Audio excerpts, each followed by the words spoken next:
Hey movie maniacs. In today's deep dive, we're tearing into Ryan Coogler's new supernatural thriller Sinners, a 1932 Mississippi set vampire film starring Michael B.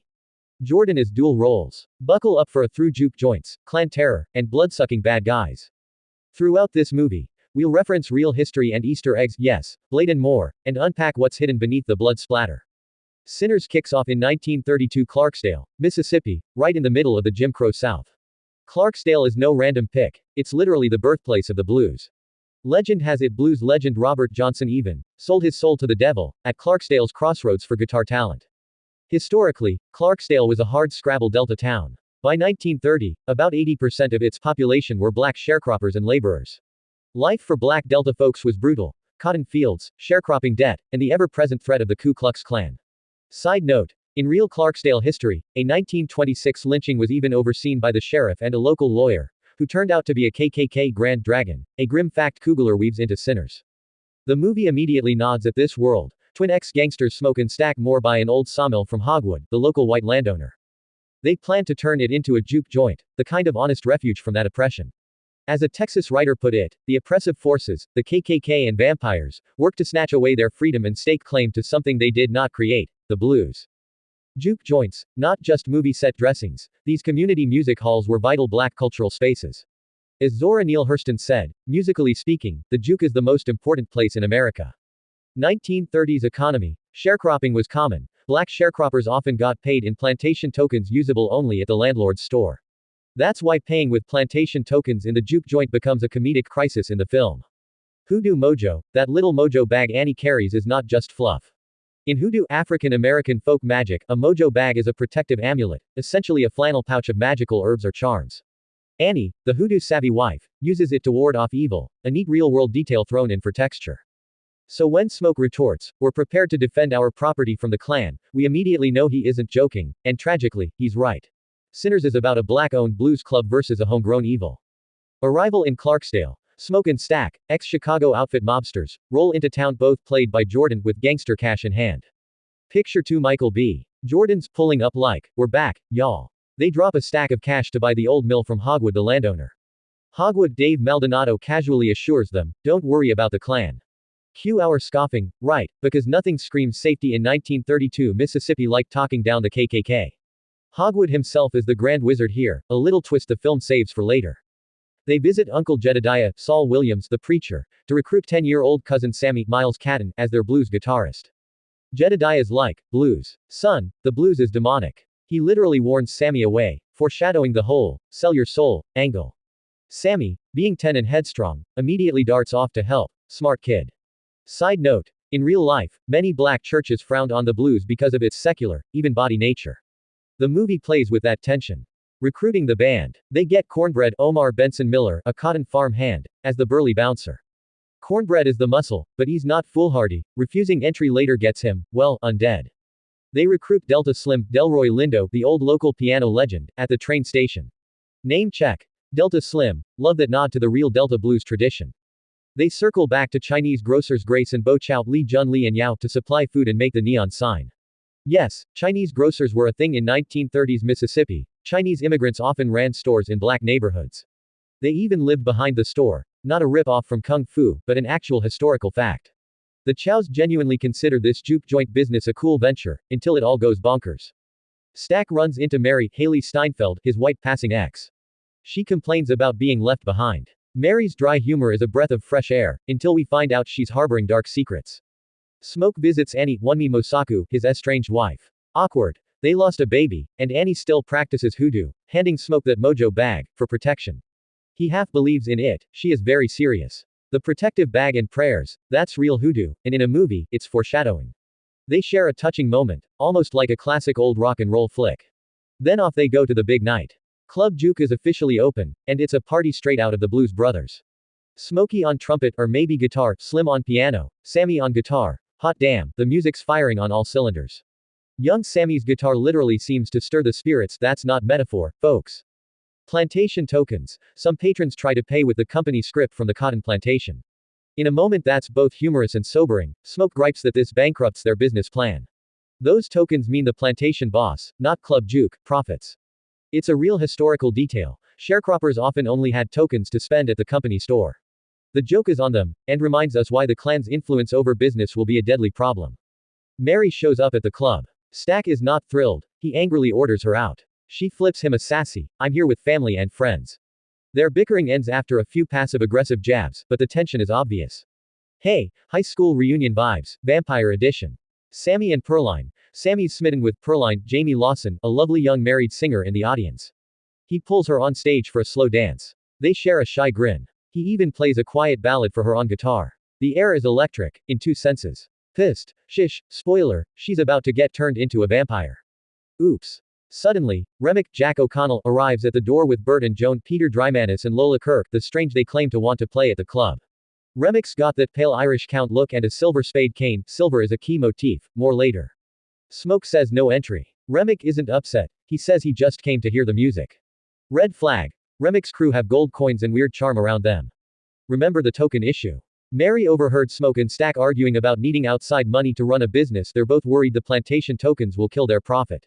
Mary, wanting to help, slips out and finds Remick's group. She's spotted sneaking into the thrall. The vamp-on-vamp trade goes down. Remick offers Mary an eternity. She realizes too late and gets turned into a vampire. Mary crawls back into the club and seduces Stack. Cue some NSFW neck nibbling. She bites Stack's neck and he collapses. Smoke bursts in, sees Mary feasting on Stack. Without skipping a beat, he pulls out his Tommy gun and blasts Mary. Boop. Bullets to the brain. Done. Right. Wrong. Mary immediately pops back up. Classic undead immunity to bullets. She laughs maniacally and scrambles out into the night. Stack is left bleeding and lifeless. Midnight mayhem. Horrified, Smoke tries to save Stack but it's too late. Stack is toast. Later, Annie's pickled garlic dash totally freaks out Stack's vamp self. They lock up Stack's body and clear out. The party's over, they send everyone home, shook, scared, and now down two key players, Stack and Cornbread, as we'll see. Cornbread's betrayal. Outside, Cornbread slinks back. The gang thought he might have gone to the outhouse, but oh no, he was bitten. He begs money, Smoke hands it through the door. Boom, Cornbread tries to bite Smoke through the gap. Shotgun blast to arm. Cornbread is not dead yet, so Smoke delivers a second, compassionate shot to the head. That's two uncles and counting turned. This is one of those dead meat moments where you might cringe at the neck chomp gore. Inside the club, the remaining crew is locked down. Smoke and Annie realize, vampires were behind it all. Remick survived and just wants something, Sammy. Remick theorizes that Sammy's music can open something, the lost community, needs. Meaning, maybe an ancient spirit or just epic blues magic. Kugler leaves it a bit mystical. Remick spills the real tea. Hogwood, the old man who sold them the sawmill, is the local clan grand wizard, Shock, and he has a plan to massacre everyone at dawn. This scene gets tense, and Grace freaks out when Bo gets turned and leads their own daughter Lisa into danger. Realizing the depths of this nightmare, Smoke snaps, "We're not handing Sammy over." Everyone agrees they'd rather die than join Remick's new undead crew. Remick and his thralls press the club to surrender. Grace, desperate, invites them in. This is tragic chaos. The vampires crash through the door in full slaughter mode. We have a montage of the attack. SFX, strobe lighting, screams. Grace is killed, Bo Chow is killed, Annie is mortally wounded. She begs Smoke to finish her to spare her soul. Classic tragic moment. Annie implores Smoke to stab her with a silver nail. She had a silver pin on her mojo bag. It turns out silver is lethal. He does it tearfully. Delta Slim steps in to sacrifice himself. In a valiant act he tackles a vampire so Smoke can shepherd young Sammy to safety. Smoke, wounded and grief-stricken, runs with Sammy out of the club. But Remick and the revived vampire Stack ambush them on the porch.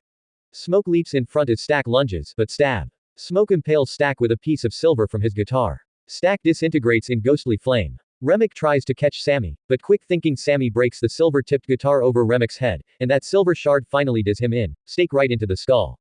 Remick blazes away in white fire, a classic sunrise moment we all knew had to come. Dawn and aftermath. With the sun peaking, all remaining vampires burst into flames. Smoke and Sammy survived, but at a cost. Back at the club, only now the sunrise cleanses the evil. Smoke gives Sammy the keys to their old car and bids him good boy, I'll distract the others, he says. Sure enough, Hogwood and a brigade of clansmen arrive, guns blazing. Smoke ambushes them in the back room with Annie's mojo stash gun tricks, garlic smoke and a volley of bullets. He kills Hogwood but takes a shot to the chest. As dawn breaks, Smoke collapses, dying, comforted by visions of Annie and their dead daughter. He dies as the clan burns away.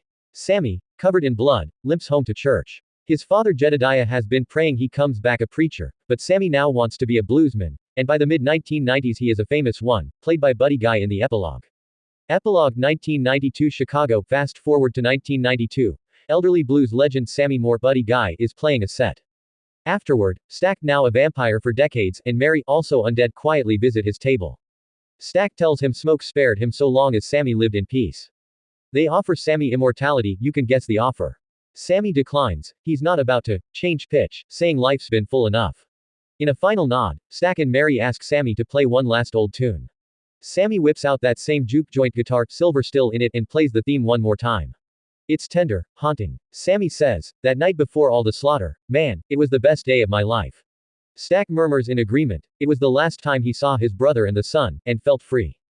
Phew, that's the plot. But what does it all mean? Let's dissect the themes, symbols, and the Easter eggs sprinkled in.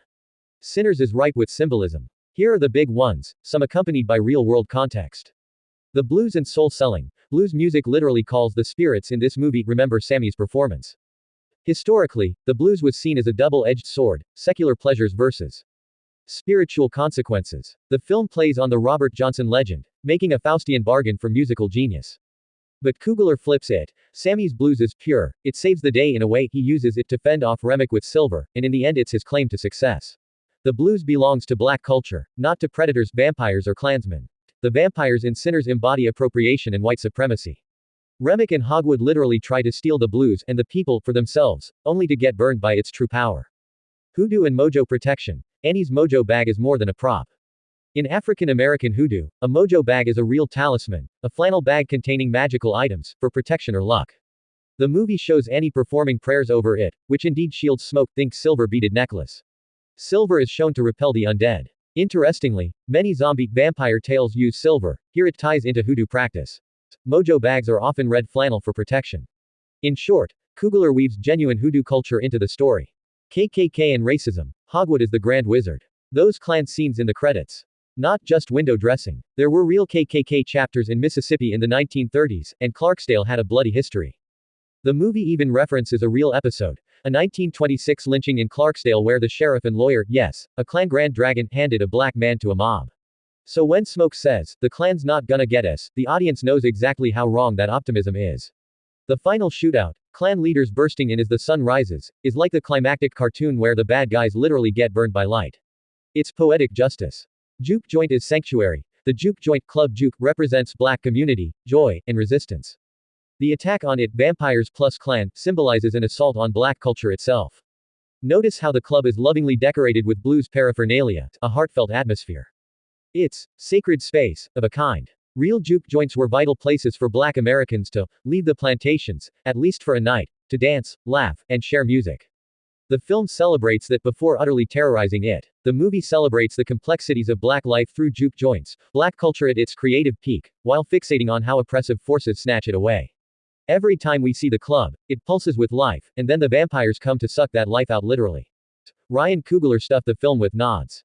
The real Crossroads reference Robert Johnson's legend is front and center, as Sammy's music nearly summons spirits from beyond. Hogwood's name might remind eagle-eyed fans of something, okay, maybe not, but Hog plus Wood equals hogs always go after fresh meat. The two Chinese grocers, Grace and Bo, echo the real Chinese store owners of the Mississippi Delta. It's a respectful nod. Kugler even shows them living by the store and being part of the community. Chinese grocery owners were often fiercely loyal to black patrons, especially in a segregated society. Sunshine stakes are akin to Blade lore. Remember, Blade 1998 made silver and sunlight staples of vampire fighting. Here it's subtle. Smoke learns silver from Annie's bag and guitar is the kill shot. Nerd out. In the Marvel Blade comics, vampires are also vulnerable to silver, odd parallel. And we hear gold coins mentioned. Gold is just an allusion to typical vampire treasure obsession, and maybe a sly wink to blood lines of the gold sort. The aging blues star played by Buddy Guy is a treat. Buddy Guy is a real-life blues legend. He doesn't just cameo, he embodies what Sammy becomes. Buddy Guy is about as direct an Easter egg as you can get, and brilliantly casting an authentic bites, blood spouting, heads pounded, it's definitely edging towards R. The scene where Mary tears into Stack's neck is pretty graphic, blood spurts on the ceiling. Cornbread's attempted neck bite gets a shotgun blast, headshot gone wrong, and poor Cornbread's twitching corpse gets a mercy bullet. Our heroes fighting off undead Klansmen with burning crosses and garlic smoke is chaotic. Hogwood telling Smoke, "You boys are overreacting about the Klan, oh boy."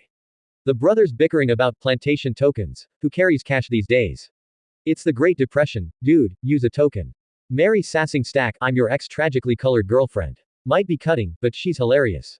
When Remick demands Sammy, smoke deadpans, maybe we should just play him some silver with a capital S. After all hell breaks loose, Sammy stepping into manhood with that guitar smash, the vibes equal parts, triumphant teenager, and, oh my god this will hurt come morning. It balances the bloodshed. One clear callback. When Smoke says, we didn't come this far to not earn our own blues club, it echoes Blues Brothers we got both kinds of music. We got, country and western. Also, the final snowy sunrise incineration of vampires is clearly tipping the hat to Blade, Trinity, where sunlight frying undead was a big moment. Not to forget, Coogler paid tribute to the Godzilla birth sign with big flames. Oops, wrong monster, sorry, Nosferatu-style fireworks as the creeps burn up. Coogler loves pop culture winks. Keep an eye out for Blade 1998. Marcus Wesley Snipes famously sided with a teen girl who could hear the music of the classical souls. Here, Sammy's music literally fights evil. Plus, Silver works as vampire kryptonite, Silver Shiv equals instant cleanup. If you squint, the climax fire is nearly as apocalyptic as Blade's daylight kills. And yes, Michael B. Jordan was Luke Cage in Black Panther, so hey, how about that Marvelverse meetup? Or a late cameo by Jada Pinkett Smith as some secret daywalker? Anyone? No. Just us.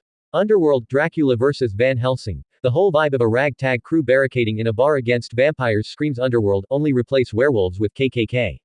Remick's suave yet vengeful Irish count could have walked off the set of Dracula Untold. Hell, when Remick seduces Mary, it's like Lucy saying, you're tearing me apart. All over again.